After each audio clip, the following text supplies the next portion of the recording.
हमारे educational channel be focused be alert में मैं अली आपका स्वागत करता हूं। आज की इस वीडियो में हम जानेंगे भारत के महान गणितज्ञ रामानुजन के संघर्ष के दिनों की एक रोचक घटना के बारे में। गरीब और बेरोजगार रामानुजन की शादी जब 21 वर्ष की आयु में कर दी गई तो उनकी परेशानी और बढ़ गई। उन्हें नौकरी की सख्त ज़रूरत थी। प्रोफेसर सेसु अय्यर, CVR गोपालाचारी जैसे लोगों ने भी रामानुजन को नौकरी दिलाने की खूब कोशिश की। अपने दोस्तों के मशवरे पर रामानुजन दीवान बहादुर रामचंद्र राव से मिले। रामचंद्र राव खुद एक अच्छे गणितज्ञ थे। शुरू में रामचंद्र राव जी को भी रामानुजन के काम पर भरोसा नहीं हुआ, पर बाद में उन्होंने समझ लिया कि गणित के क्षेत्र में किया गया ये अद्वितीय काम रामानुजन की रचना है। जब रामानुजन ने मुंबई के प्रसिद्ध प्रोफेसर साल्धना का अपने नाम आया लेटर रामचंद्र राव जी को दिखाया। कुछ समय पहले रामानुजन ने गणित से संबंधित अपने कुछ कामों की प्रतियां प्रोफेसर साल्धना को भेजी थीं और प्रोफेसर साल्धना ने उसके जवाब में लिखा था कि रामानुजन का काम अद्वितीय और तारीफ के लायक है। रामचंद्र राव साहब ने रामानुजन की मदद करने का वायदा किया था, पर उन्होंने रामानुजन को कोई नौकरी नहीं दिलाई। इसके बदले में वह हर महीने 25 रुपए का मनी ऑर्डर रामानुजन के नाम भेजने लगे। रामचंद्र राव साहब की ये सोच थी कि छोटी मोटी नौकरी में अगर रामानुजन लग गए तो उनकी गणित के क्षेत्र की अनोखी प्रतिभा यूं ही बर्बाद हो जाएगी।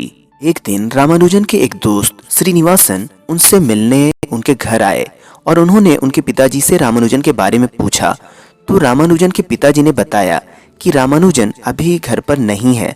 थोड़ी देर बातचीत करने के बाद रामानुजन के पिता घर से बाहर चले गए तो श्रीनिवासन ने देखा कि रामानुजन घर से ही बाहर निकल रहे हैं। इस पर उनके दोस्त ने उनसे पूछा कि वह कहाँ थे, जबकि वह काफ़ी देर से उनके घर पर ही बैठे हैं। रामानुजन ने जवाब दिया कि वह पिताजी की खाट के नीचे छिपे बैठे थे और गणित की कुछ नई क्रियाएं कर रहे थे। इस पर उनके दोस्त ने उनसे पूछा कि वह छुप छुप कर काम क्यों कर रहे थे, तो उन्होंने जवाब दिया कि बिना काम धाम किए गणित करते देख पिताजी बहुत गुस्सा होते हैं। उनके दोस्त ने कहा, एक जीनियस और गणित के जादूगर होने के बावजूद उन्हें अभी तक काम क्यों नहीं मिला। इस पर रामानुजन ने कहा, क्या मैं भी कोई जीनियस हूँ? मेरी कोहनी तो देखो, यह मेरी कहानी कहेगी। श्रीनिवासन ने रामानुजन की खुरदरी और दागी कोहनी की वजह जानने की कोशिश की तो उन्होंने जवाब दिया, देखो मुझे जीनियस बनाने के लिए यह कोहनी दागी बनी हुई है। दिन रात स्लेट पर ही मैं गणित की क्रियाएं करता हूँ। स्लेट को पोंछने के लिए कपड़े का टुकड़ा खोजने जाना समय को बर्बाद करना है, इसलिए बार बार स्लेट को पोंछने में मेरी यह कोहनी ही काम आती है। इस पर श्रीनिवासन ने उन्हें कहा कि अगर उन्हें इतना ज़्यादा लिखना होता है तो वह स्लेट का इस्तेमाल क्यों करते हैं और कागज़ पर क्यों नहीं लिखते।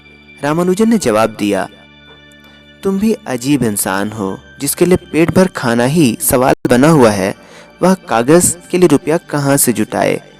मुझे एक महीने में कम से कम 4 रीम पेपर की ज़रूरत होती है। उनके दोस्त ने उनसे पूछा कि इस हालत में वह दिन कैसे काटते हैं। उन्होंने बताया कि प्रोफेसर सेसु अय्यर की प्रेरणा से मद्रास के एक व्यक्ति उदारतापूर्वक उन्हें हर महीने कुछ रुपये भेज देते हैं। श्रीनिवासन ने चुटकी लेते हुए कहा कि इसका मतलब ये हुआ कि उनकी ज़िंदगी मज़े में गुजर रही है। रामानुजन ने जवाब दिया, नहीं भाई, दूसरों पर बोझ कब तक बना रहूं। मुफ्त में कुछ पाने में जो आत्मनिंदा की भावना है उससे मेरा मन आत्मग्लानि से भर उठता है, इसलिए पिछले महीने से मैंने वह दान स्वीकार करना बंद कर दिया है।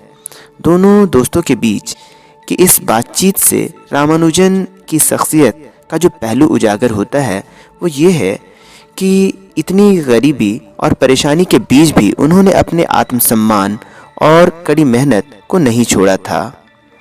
आपको ये जानकारी पसंद आई हो तो आप वीडियो को लाइक करें, शेयर करें और चैनल को सब्सक्राइब करें। तो मिलते हैं अगली किसी नई वीडियो में, तब तक के लिए अलविदा।